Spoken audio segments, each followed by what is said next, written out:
Assalomu alaykum hurmatli brifing qatnashchilari. Men Nurboyeva Dilfuza Shonazarovna Navbahor tumani Maktabgacha va maktab ta'limi bo'limiga qarashli 7-maktabgacha ta'lim tashkiloti direktoriman. Bugungi mavzuyimiz maktabgacha ta'lim tashkilotlarida ta'limiy jarayonlarning tashkil qilishda rahbarning mahorati haqida. Maktabgacha ta'lim tashkiloti rahbari bu tashkilotning umumiy faoliyatini boshqaradigan, ta'lim tarbiya jarayonlarini muvofiqlashtiradigan, xodimlar ishini tashkil qiladigan va resurslardan samarali foydalanishni ta'minlaydigan mas'ul shaxs hisoblanadi. O'zbekistonda bu lavozimda odatda bog'cha mudirasi deb yuritiladi. Maktabgacha ta'lim tashkiloti rahbarining vazifalari: tashkiliy boshqaruv faoliyat, tashkilotning ish rejasini, shtat jadvalini, smeta va ichki mehnat tartib qoidalarini ishlab chiqadi.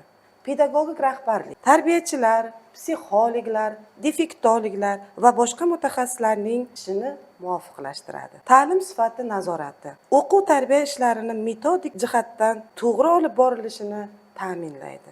Moliyaviy iqtisodiy boshqaruv, budjet mablag'lari, homiylik yordami va boshqa resurslarni to'g'ri taqsimlashini nazorat qiladi. Ota-onalar bilan hamkorlik. Ota-onalar yig'ilishlarini tashkil qiladi, tarbiyaviy hamkorlikni yo'lga qo'yadi. Huquqiy javobgarlik. Tashkilotda sodir bo'ladigan barcha holatlar uchun javobgar shaxs hisoblanadi. Rahbar maktabgacha ta'lim tashkilotining tashkilotchisi, rahbari, malakali pedagog, uning faoliyatini maktabgacha ta'lim yoshidagi bolalarni komil inson qilib tarbiyalaydigan vazifalarni to'laqonli hal etishga qaratilgan bo'ladi. U bolalar tashkilotdagi ta'lim tarbiyaviy, pedagogik va gigiyenik talablarga muvofiq ravishda amalga oshiriladigan uchun zarur shart-sharoitlarni ta'minlaydi. O'z jamoasiga ishchanlik maqsadida qaratilgan inoqlik vaziyatni yaratadi. Ularga umumiy rahbarlik qiladi. Rahbar o'z ustida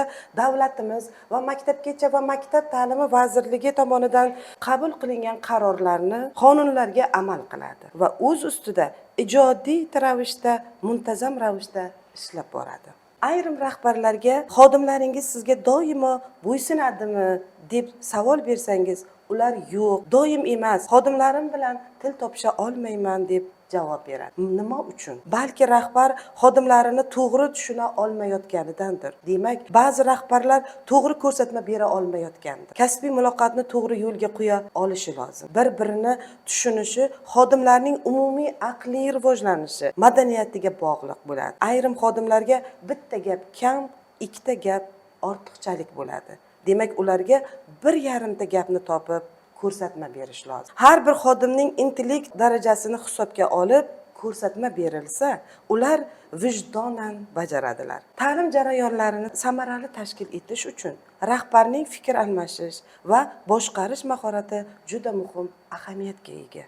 Rahbar o'zining kommunikatsion ko'nikmalarini, boshqaruv uslublarini va innovatsion yondashuvlarini qo'llash orqali tashkilotning faoliyatini boshqaradi. Xulosa qilib aytganda, rahbar tashkilotni boshqarishda tadbirkor, orator va o'ta tashkilotchi bo'lish kerak.